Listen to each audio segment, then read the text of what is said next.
Hello, Catherine. How are you? I'm good. Nice to see you. Nice to see you again. Thanks for accepting my invitation to have this conversation today. You're very welcome. I'm excited to have it with you. And I'm excited too. I just wanted to maybe briefly introduce you to our listeners, and you can add some more flavor to this, obviously, once you have a chance. But just to say that, you're a seasoned psychotherapist and speaker and author, and you have decades really of experience working with Decades. individuals. Decades, yes, that's a good sign. Of helping individuals navigate kind of life's transformative moments, right? And we're going to be talking about one such transformative moment here as we're focusing on menopause and midlife for women. But, you've worked alongside your husband, you had a retreat center, you founded Clear Mind International. So really decades of experience really blending in your therapeutic approaches, but with other, and we're going to talk about this, other somatic approaches to really help people Mhm. move through these transitions. And we're here to talk today to talk about this transformative journey that is called menopause.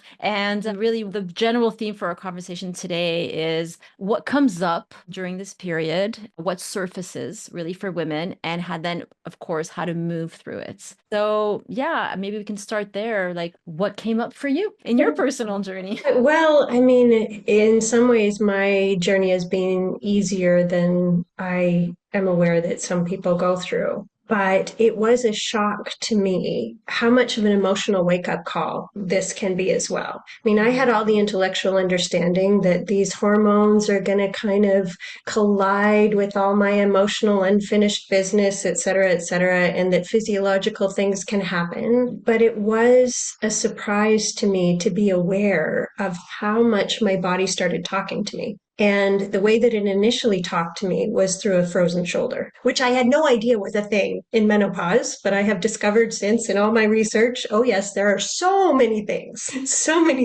attached to menopause. But I first had a frozen shoulder in my left shoulder, and obviously that's a physiological symptom. But my way of working with myself is also to ask myself, is there anything my body is trying to tell me in this frozen shoulder as well? And it's not an accident that it occurred at the same time my daughter left home. And so Mhm. for me, and I'm not saying that every physical thing has a psychological cause at all, but for me, those things correlated. Working Yes. with having to let go of my daughter, moving into this time in my life, because for me, the frozen was about not releasing, right? Trying to hold on to the period of time in my life that was over in terms of my role of being her mother in the way that I knew it. Some grieving to do in that process of letting go and discovery. Yeah. Thanks for sharing that. That's very interesting, right? How the body, as you say, it's not always the case, but some of these physical symptoms that come out during this period, as in any period, but sometimes it speaks a little louder in this period for some reason, and how both that blending in the physical, the physiological changes and the emotional, energetic components. And those Mhm. physiological changes are very real. With the decline estrogen, your joints lose that lubricant and So many things lose lubricant, right? yes, absolutely. But it's not just about that. There's Mhm. the transformation that ripples across all different aspects of our life, whether it's the physical, the emotional, the relational, the professional, and, so many changes. And so that's what makes it so rich, this period of, as you mentioned, to growth and transformation. So maybe we can talk a little bit about what do you see as sort of the common themes of things that can surface during this period, and why does it surface for some people and not others? And how do you see that all kind of emerge?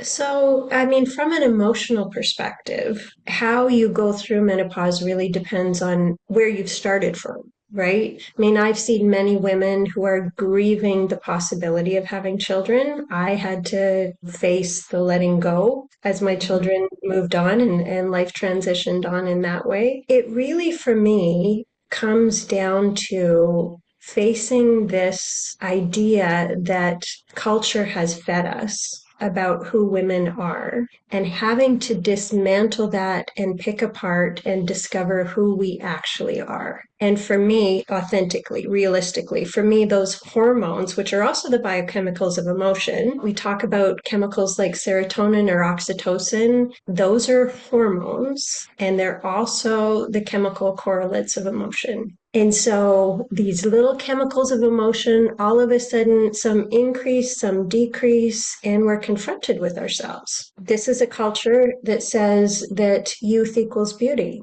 right? Who am I? Am I going to be in a desperate mission to preserve youth? And what does it mean if I am letting go of cultural perceptions of beauty? Can I reorient to seeing myself as beautiful at any age and stage with whatever body I've got right now? Who am I? Have I lived my life? Have I lived a life that is being scripted for me, or have I lived an authentic life? Have I Mhm. actually? And very often for women at midlife, we actually get fired up to get out there in the world and do things. And I don't think that's an accident, right? There's something in us that says, oh, I have this much time left, and I have all of these ways in which maybe I have not lived a life that's true to myself, and I just really want to go for it now. I mean, we're kind of the opposite as men in that regard. They have a similar hormonal thing that they go through, right? And very often they kind of nest instead. Yeah, I see. And also, kind of going for many of us, that's also when our children are taking less of our attention, of our energy, leaving the nests, right? And then that also it gives space for us to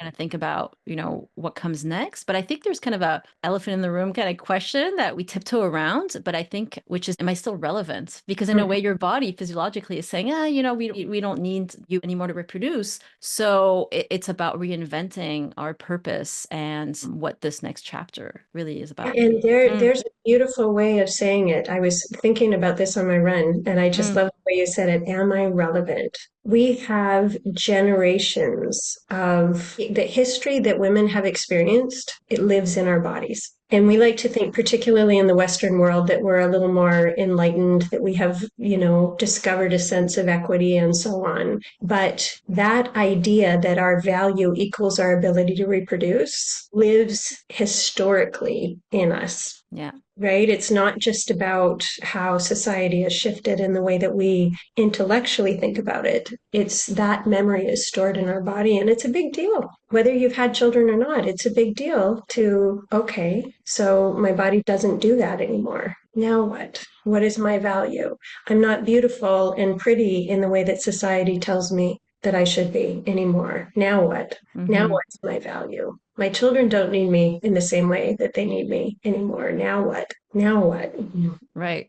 And the question is now, what do I want? Yeah. There's the brave question to ask. Hmm. And I mean, I see many women coming in to see me too, that now, as children are potentially launching into their own lives and need us less, are also coming face to face with a partner. And sometimes have a lot of questions about that too, right? Now we're facing each other as nothing to collaboratively work on anymore. Now we're facing each other. So it tends to be a time of life where we question a lot of things. Right. It's almost like we were on pause for a number of years or perhaps in survival mode. Just barely kind of staying above the surface with all of the demands on our time and career and potentially children or not, but just in that time and then getting to this stage where, well, there are less common projects, as you say, with your partner, there are less common projects with your family, your kids. Maybe you've reached the top of your career actually by that time. And so what next? And so it gives a little space to think about these things. And so what are some of the common misalignments, right? We were talking about like misalignment, like living a life that's maybe dictated by outside. But what are some of the common narratives that you see coming up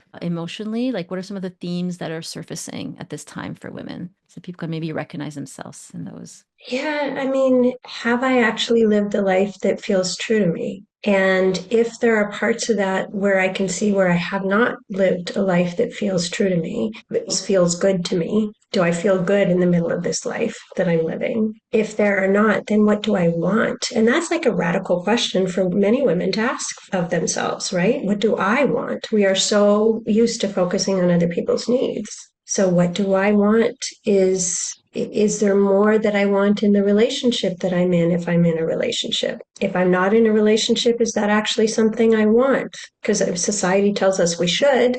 want that? Is it something I actually want? And I mean, when we kind of peel all the layers away, it tends to come down to, do I feel like myself in the middle of my life? And am I emotionally engaged with my own life? Or am I just kind of walking through it and feeling disengaged, feeling like I'm playing a role in some ways? And to be Right. emotionally engaged with your life, you have to be emotionally engaged with yourself and connected to yourself and connected to your own emotional being. Because this is how we experience life, is through our felt sense of it. And it is not uncommon as well for early life trauma to surface at midlife.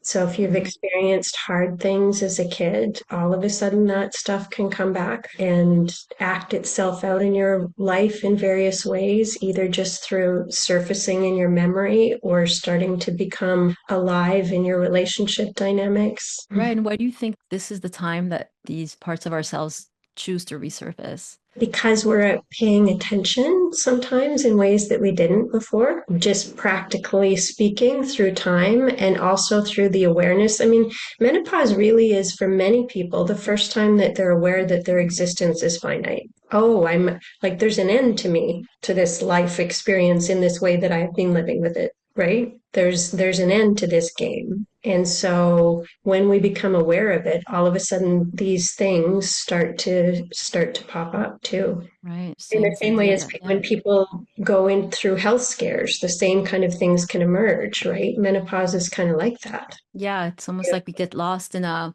kind of a trance or in the illusion that it's always going to be the same somehow, right? And then all of a sudden we see an end. Like when your first child goes to university, leaves the Yep. house, where it's like, oh, I thought I was going to be a mom forever. You mean this cycle, which seems very long, actually has a closed loop and is All those people who said enjoy it because it doesn't last, they were telling the truth.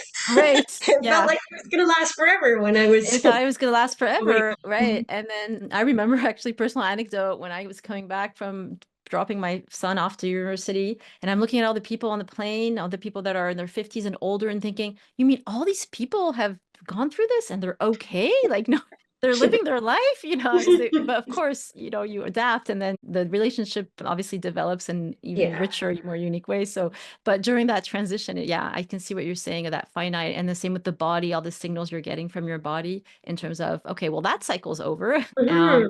Yeah, absolutely. And so we also, I think in our conversation earlier, talked about that sense of where do I get my sense of worth? Because a lot of us as women, again, we're conditioned to be caregivers and take care of other people. And we might derive our sense of worth from that. And then we get to a point where, well, we have less people to take care of. And now it's actually time to take care of ourselves. But where does our sense of worth come from? And yeah, you just summarized it all beautifully right there. Thanks. Yeah, I mean, again, I don't like to be stereotypical about it, but we are programmed in a very particular way as women. And if you have been raised as a woman in this culture, you will have been raised with the idea that it is your job to focus on others first and yourself second. I just happened across this little experiment as I was scrolling through Instagram one day. There was a group of girls that were left alone. I think they were 10 or 11, left alone in a house for a weekend and monitored, right? Videoed, monitored. And then they did the same experiment with a group of boys. And the group of boys became like Lord of the Flies. But the little girls were all taking care of each other. They were organizing meal plans, they were organizing activities. And I mean, there's so many different reasons for it, but in part just because that's how we're programmed. Yeah, that's interesting because even when we get together with our girlfriends, we all go into the kitchen. Oh, somebody did the dishes. Oh, somebody, it's like, oh, it's very, but then I'm finding a new trend happening with my girlfriends now where we give each other permission. We're really working on giving each other permission to say no and to actually say what you really want to do. And don't come to the movie if you don't want to and stay home if we go for a walk, when we go together on a trip or something. But it's work. It's almost you have to develop that awareness and that kind of safer container to be able to then bring that into your quote normal life and then kind of keep that Yeah, awareness and act on it, right? yeah. I mean, if you think about all that goes into learning how to say no, you have to know what you want and don't want to start with, right? If you Absolutely. If you don't even pause to ask yourself the question, oh, do I want to go to the movie? Then there's no way we can even get to the next hurdle, which is, oh, if I don't want to, can I give myself permission to say no? Right. That's an excellent point because I think that there's a lot of, we can read a lot about boundaries and saying no, but I think if we miss that first step, which often that's where we are, like that's where we are, we don't know if we want to go to the movie or not. Yeah, because we don't pause to ask, Mhm. is this a yes or is it a no? Right? What boundaries are, imagine a little compass in your body that's trying to take care of you that says, I have the capacity for this or I don't. It points yes or it points no inside there when somebody asks you to do a thing. And if we don't pause to listen and we just kind of go with what society programs us for, which is yes, we end up burnt out. High rates of burnout with women in particular. But Right. to rewind to this point around just at this time of life, it's often the first time where we have the time, the space, the kind of vacuum in our life that allows us to consider that question, what do I actually want? And Yeah. it's not a question that we're programmed to ask ourselves. We're programmed to ask, what do you need? What do you want? How can I help you? And we do Right. that not just even verbally. We're reading each other all the time, right? What's the expression on your face? You happy? You sad? Do you need something from me? Should I ask about that? And so we're very relationally programmed. And that's a beautiful thing. We don't want to get rid of that, but we have to consider ourselves too. We have to ask ourselves, what do you need? Yes. You happy or sad now? What do you Yes. need? At Yeah. least give ourselves, the way I say to my clients, it's not more consideration than others, just to give yourself at least as much consideration Yes. to your needs that you would give somebody else's. That's it. And that's my definition of a boundary, considering self and other equally, right? Mm. The healthy position there. Right. But one Mm. of the reasons I love this period to work with people in this period of life too is because the symptoms, we do have the physical symptoms, as in the sleepless nights and the frozen Flashes. shoulder and all that. And so I feel like if you've gotten away with not pausing and asking yourselves those questions until now, at this point, your body is speaking louder. And the Gabor Mate book, the When the Body Says No, Mhm. I see it as when the body says now or no woman. And so sometimes you just don't have a choice. You have to pause because I sometimes I see women who are 2 years post burnout, like they live it literally gone Yeah. through the burnout and continued, and then are Yeah. having all these physical symptoms. Oh, yeah. Yeah.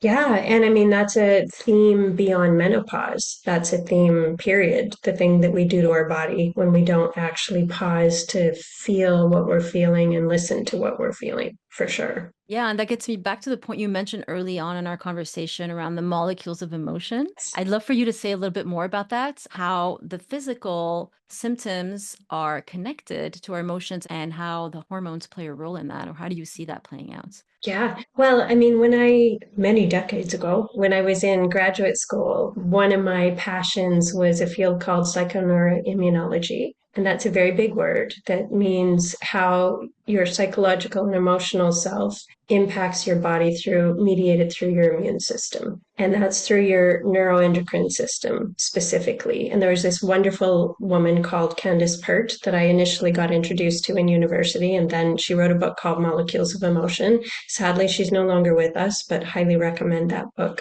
And she discusses how these chemicals, which tell our immune system what to do, they are also hormones. They are also little information substances, and they are the biochemicals of emotion. And they live in higher concentrations in our brain, where our emotional network kind of lives, as well as our gut. And so these little neuropeptides, we know oxytocin as the bonding hormone, the love hormone. We know serotonin as the feel good hormone. All of these chemicals, norepinephrine as one of the stress chemicals, cortisol, all of these little information, these little neurotransmitters that are associated with emotions also tell our immune system what to do. And so there is a connection between our psychological and emotional network and our physiological one. Now, having said that, the first place that I ever worked was a cancer clinic.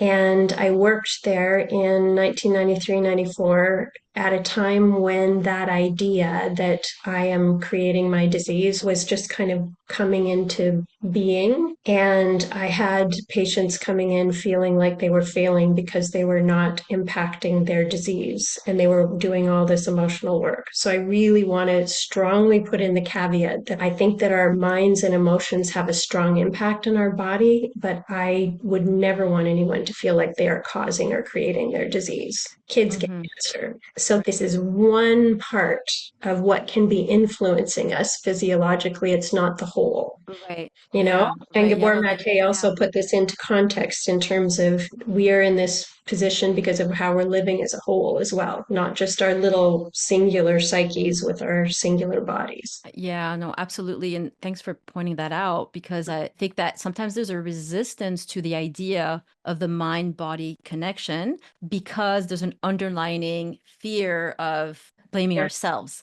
And so you feel Yeah. that resistance because it's like, well, if it's connected, then it's my fault. And that's not at all Yeah. what we're talking So, about. so not. But not absolutely not. But the way I like to think about it is that our cells receive information in many different ways, and they receive information from the food we eat, and they Mm-hmm. receive information from the environment we're in, the Yep. external environment, but also the internal environment that we're in. And so your thoughts are the external environment of your cell. So it is going to have an impact. It's part of the information that's being fed, but it's not that one thing that's Yes. going, right? At the same time, you can be eating broccoli all day long, but having very stressful thoughts, and you might not be as healthy as somebody who's doing the Broccoli's opposite. not get absorbed quite as well. Right, exactly. And then you always have counter Mhm. examples. What about that guy? He's eating Big Mac. So that's why you can't really generalize. But I think everybody's had that very personal experience of having butterflies in your stomach, for Mhm. example. And so we can accept that, but it's a bigger leap to think, oh, somehow my immune system is linked to my emotions. And I'm a big fan as well. And I remember one of the examples she gave in her book around, I think they studied it was either the AIDS virus or the cold virus or both, Mhm. where when you're secreting more endorphins, those feel good hormones, it Yep. actually lodges itself in the receptor where the virus would lodge itself. And so you're less likely to get a virus. But we've all experienced that. When do we Mhm. get a cold? Usually when we're not feeling great, we're stressed. And very intuitively, we've had that experience. You just think about stress, right? That is a thing that we all accept. Stress affects our health. The stress response in the body, which is triggered when we feel like we're threatened, releases all kinds of neurochemicals that impact our digestion, that impact our immune system, because the stress response is meant to be short term, get you away from the predator. But if that thing lives in your body long term, it's going to have an impact as well. So, I mean, in that way too, just stress. Yeah, just stress. Exactly. And actually, interestingly, to go back to the menopause conversation, because all our hormones are linked, those stress hormones, the cortisol, which is, I guess, the hormone that is for the long-term stress response Yep. versus the adrenaline, right? It's going to have an impact on your sex hormones, like through the thyroid and all that. So all that is connected. And so when addressing the symptoms, yes, of course, hormone replacement therapy is being made more available, and that's really good news for women. And so many women Mhm. have been having symptoms without having access to it. But to not completely forget that there's all these other components because your hormones are linked. And so, and going, a little bit deeper to kind of look at what's causing stress, what misalignments are causing me stress, where am I not being fully myself, where is it costing me, and where's that energy being almost not wasted, but it's being directed outward instead of inward for my Yeah. own, right? Yeah, absolutely. And to ask ourselves beyond just kind of taking care of my physiological symptoms, how do I actually want to feel in my life? Because too often we just accept, okay, I just want Mhm. to be okay. Okay, like my symptoms are gone. I guess I'm all right now. And I mean, this is a precious little gift that we've been given here, this life experience, the ability to feel, the ability to love, the ability to connect. And what if I could connect with myself in a way that would allow me to live this life much more full out than I have been? Right. So maybe getting some relief, immediate relief on the physiological to give you the space to then ask yourself those questions. Because if you're not sleeping and you're tired and brain fog, and Yeah, you're not yeah. going to ask yourself these questions, No, no. You just want right? to feel Yeah. better. Of course. Right. Right. And just to give you the self that space to then say, okay, All right. As you say, there's a limited time. And how do I want to feel? And who do I want to be during this time? Yeah. How do we move through this? So now we've talked about kind of things that surface and how there's that top layer of physical. And I like how Mhm. this conversation has been about menopause, but we haven't even barely mentioned hot flashes, which is awesome. That's how reductionist the conversation. Talking to a therapist, right? So Exactly. go down the emotional road instead. Right, exactly. That's amazing. So I'd love to know, what are your thoughts on how do we start moving through this? What would be some of the steps and what are the modalities that are available out there? Yeah, so my way of working is very relational and emotion based because most of us have read all the books. We know better up here. Mm. But for many people in the Western world, there's a profound disconnect between what we know to be true and what we feel to be true. And we need to pull these things together, right? So that what we know cognitively matches what we're actually experiencing and feeling emotionally and physically. And so for me, one of the practice would just be a basic emotional body awareness scan and to start letting some of these feelings talk to us. If we're not comfortable, if there's pain, emotional pain, or even physical pain, to instead of just trying to push it away, which is our knee jerk response, get rid of it, can we engage with it? What are you trying to tell me? What if I let myself feel some of this discomfort as opposed to just trying to numb it or get it to go away? That's you connecting with what's happening inside you. And what I know to be true about emotions is once we pay attention to them and allow them, they move. Right. They move. They don't stay stuck because everybody is terrified that if I go into painful places, I'm just going to get stuck there. The reality is when we actually let ourselves feel what we're feeling and accept it, it moves. And when you ask somebody, what do you want out of life? It is always something emotion based. I want to feel blah, blah, blah, whatever it is. You know, even if they tell you a thing they want, the reason that they want that thing is because they imagine it's going to help them feel something. And we have learned to manage pain by disconnecting. So when I said what we know to be true doesn't match what we feel to be true, most of us have learned to disconnect from our bodies and live up here, particularly in Mm-hmm. the Western world. We are so conditioned to be little heads floating around on top of these bodies, which we consider just to be there's Inconvenient. servant. Yeah. Or, yeah, They work or they don't. utilitarian or inconvenient. Yeah. My body's not working. Please fix it. And so you can't selectively numb those feelings. So if you manage to disconnect from the discomfort, you are disconnecting from everything. And so to start inviting whatever it is that might be surfacing, and it's probably not going to be all bad, I promise, it then moves to what it wants to be on the positive end of the spectrum. Because those emotions, those feelings all use the same network in your body. So if you think about anger and passion or fear and excitement, if you just take the label off of it and think about the experience in your body, they're so close. So when we allow ourselves to feel the uncomfortable feelings and they move, they will transform into what they want to be on the positive end. Mm-hmm. That's how it works. And sometimes you need help with that. Sometimes you need somebody to kind of work with you and guide you. But to start becoming your body's friend instead of just treating it as a utilitarian, it's functioning or it's not, to start treating it as your friend, listening to it, And trying to listen. working with it. Yeah, listening. And as you mentioned, sort of the first step, awareness, Mm, but also acceptance, like, or recognizing, like, we have this tendency, something comes up that makes us stressful or fearful. Immediately, without even a second's thought, we're pushing it down. And mhm. just that practice of, oh, hold on, something's coming up. That's already transformative and say, you know what, let me go. Maybe it's not convenient at this moment, but I need to go and I need to sit with this and Yeah. recognize, oh, I'm angry. Like a lot of us, again, not to want to generalize women, Yeah.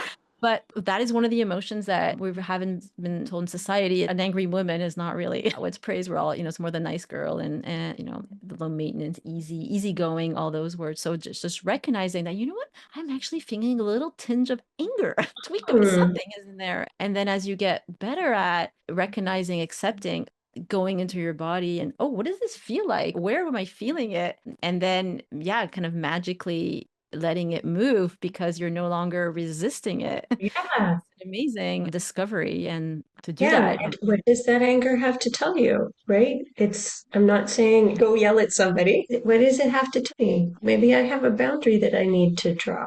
right, rather than holding on to anger, but it could be resentment, frustration, like a lower level, but of holding on to that resentment because actually you've crossed your boundary and you're kind of resentful about it and it has nothing to do with the other person. Like they took the space you gave them. There's no, putting your finger outward, right? It's really looking inward. Okay, so you've gone through it, but then how do you kind of like go of it? Like we're saying that the kind of the life shelf of an emotion is actually, I think it's like 90 seconds actually, or something like that when we actually don't block it. But what do you do, or what do you recommend to your clients in terms of that letting go? Well, I mean, therapy is a process of moving through feelings that we were not at one time in our life safe enough to feel. And really having somebody be with you in the place that's scary also helps to let it move. Right. I mean, I feel cautious about giving people things to do that could also wake up bigger issues. Mm, So, number one is actually create safety for yourself.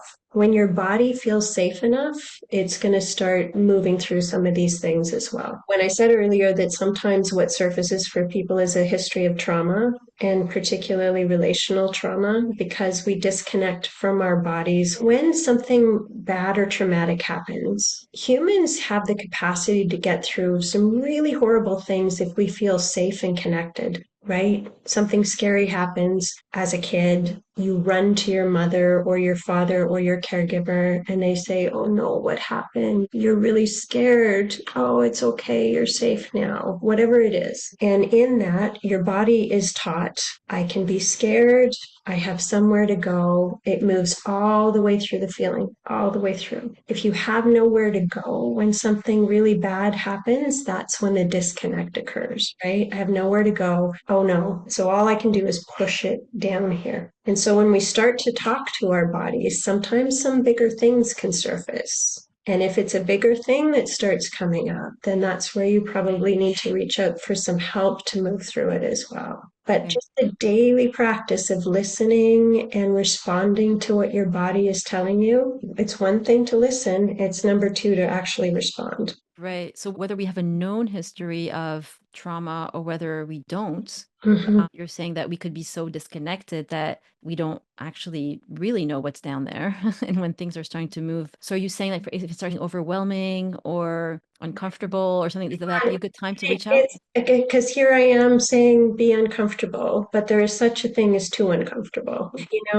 If it feels like people end up having panic attacks, people end up feeling really overwhelmed, if there's really intense feelings, or equal and opposite, if you feel really numb. These are the kinds of things in which you might want to reach out and get some help and support with it too. Right. And then, so maybe you can talk us through, like, so when you do reach out, how do you know which kind of modalities are going to be the most helpful, right? Because you can go from kind of a bottom up approach, like we talked about being in our body. Mhm. And then a lot of people think about therapy as just being talk therapy. So what are the different modalities and how do we navigate through them? So almost every therapist will have as a component of their training relationship skills. Number one, you need to feel safe. You need to feel good with the person that you are working with. And so do not be afraid to kind of shop around because you really, really need to feel safe and okay with the person that you picked. My particular way of working is absolutely bottom up, which just means let your body talk to you instead of just sorting it all out here. People like to try and figure things out, and we imagine we're going to feel differently if we figure something out. And I don't know if that's ever happened, you know? Figuring something out might be helpful in terms of helping you have a bit more compassion for yourself. But the agent of change there would be now that I understand that, I can have compassion for myself. So we would want to look for, ideally, if you like the way that I'm speaking about therapy and help, you want to look for somebody who is emotion and relationship based. So training, some of the taglines might be AEDP, which is Accelerated Experiential Dynamic Psychotherapy. That's a relational and somatic approach. Somatic experiencing, also very much focused on bottom up technique and a school of therapy called focusing. But really, the therapist may or may not put that in their bios. Mhm. Really, you just want to check it out. Have a conversation with someone, ask them how they work, test how you feel. How do you feel with the person as you're Mhm. sitting across from them? And how about group work versus individual work? How do those? Because I know you led groups, the I breakthrough group love sessions. groups. Yeah. What was your It is experience the with thing that? that I Yeah. love the best. They're different approaches. I mean, I think the magic of group, we haven't really talked in any detail about feeling connected Hmm. to other humans. I mean, that when I talked about trauma, that's a key component to healing, right? Is letting somebody be with you in that place where you have felt so disconnected. But group work, there's is such a magic in being vulnerable with a group of people. You will find yourself learning through other people's process and experience. To my mind, it kind of accelerates the process because you're able to go on a ride with somebody else as they're sharing. It's not just about what you bring to the table, it's also about what everybody else in the group brings to the table. And I really believe that the kind of feeling that happens when a group of people are vulnerable together, that is how we're supposed to live, to feel connected like that to a group of people. And feeling less alone too, because when somebody shares something, there's always that part of you that you've had that experience. It's a human Mm. experience. So most likely you've had the experience or you can really empathize with the experience. And we all think that we have these kind of these very lonely and thinking that, oh, I'm probably the only one who has this feeling or that feeling. No, we all do, but we don't necessarily have the containers to share it as often as we would in this kind of group setting, right? When things Yeah, come up. it really, really undoes aloneness. Right. So are you leading groups currently, or are you focusing more on the one-on-one? I'm doing both. Awesome. Dwayne and I have our awakening workshop coming up in February, which is a weekend experience taking place in Vancouver, 3 days. Exciting. How can people find out about that? You can check it out on our website, which is catherineanddwayneocane.com. I got to be first on our website. Alphabetical, I guess. That was the Yeah. deal. It was alphabetical. That's awesome. So, but I just want to maybe summarize a little bit of our discussion here Mm, because we went far, right? We went from talking about sort of surface level physical yes. symptoms that you might take some progesterone for or estrogen down to kind of like deep wounded parts of ourselves. So, say you're women in your 50s and your 60s or maybe more 50s experiencing some symptoms, you're feeling slightly disconnected or you're having these symptoms. Like where would you start? Like where would you have people start their journey? Like is that just from those kind of self-awareness components first and then reach out, or where would you recommend somebody starts? I mean, it's going to be different for every woman, Yeah. right? It's really just a matter of asking yourself the question, what's important to me? And as your process starts to kind of unfold, it'll become apparent who you need to reach out to. I mean, most people start in some various form of medical intervention, right? It's where a Hmm. lot of people start. But then Right. as we start to unravel, we might end up going into the psychological as well. Right, exactly. And as you know, mentioned the physical and the mental, we're not cut off at the neck as Hmm. we were kind of raised to So we think. might want to be. We're not cut off at the neck. So whether you go start with the physical and then go to the mental, emotional, whether you go to the mental, emotional, you will end up at the physical as well. So it doesn't actually really matter where you start because just remembering that they're all linked and we're going to get there. Like, so for myself as a health coach, I work with women in midlife and I take them through kind of a metabolic and mindset reset program just because by starting by the metabolic piece, which is addressing the physical stress, am I eating the right foods? Is this nutritious? So your body's getting a certain amount of stress just from the foods that you're eating or how you're eating them or when you're eating them, etc. And already we can start lowering the temperature a little bit on that stress response and get some immediate relief because that one is quite fast acting. A few weeks of just kind of shifting certain things can already create quite some relief. And then that opens up the space to then say, okay, what are some of the other emotional stressors to address? And, what else can I do? And it's also empowering to know some of the things that seem completely out of your range, like, for example, losing 20 pounds or something like that seemed completely out of your range. Well, okay, that's done. And I'm not saying it's easy, but it's something that with the right guidance you can do, even in menopause. And then that sort of empowers you to think, okay, as you say, what do I really want? And then start tackling those. So yeah, lots of different ways to support people in their journey. But Yeah, I think women kind of know what is the most prominent thing. Where do I need to start? As you said, in some ways, it doesn't matter where you start. Just start. yeah, I read this question the other day. It was really resonated, which is, what am I pretending not to know? That's Right. a good one. Yeah. And then, we all have that one. And then that might be a good place to start, lying right under the surface there. Mhm. Is there anything that we haven't mentioned or addressed, a message or something that you would love for women in this who are struggling, but who are going through this transition for them to hear? Oh, I just want them to hear that this is actually a struggle, that we're all going through this struggle. You're not alone. It's a developmental process, and we can emerge so much more coming out the other side. Right. And reaching out to your Mhm. friend, to just making that first connection, then that's going to open up the door to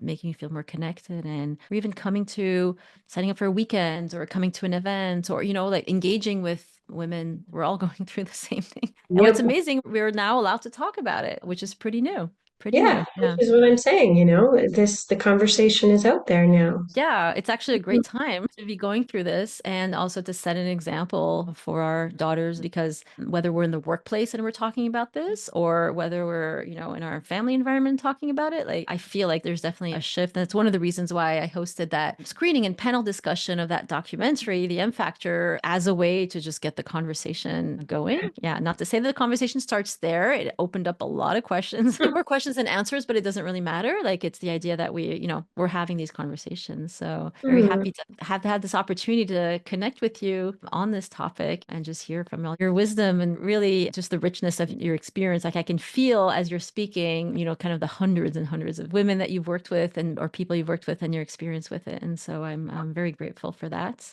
Well, thank And you. That really touches me. yeah, and we gave your website, and if there's any other information, we'll add some notes and put all the links for people. Cool. All right, Thank you, amazing. Well, Juliette. It was lovely talking thank you. to you. Yeah, thank you so much.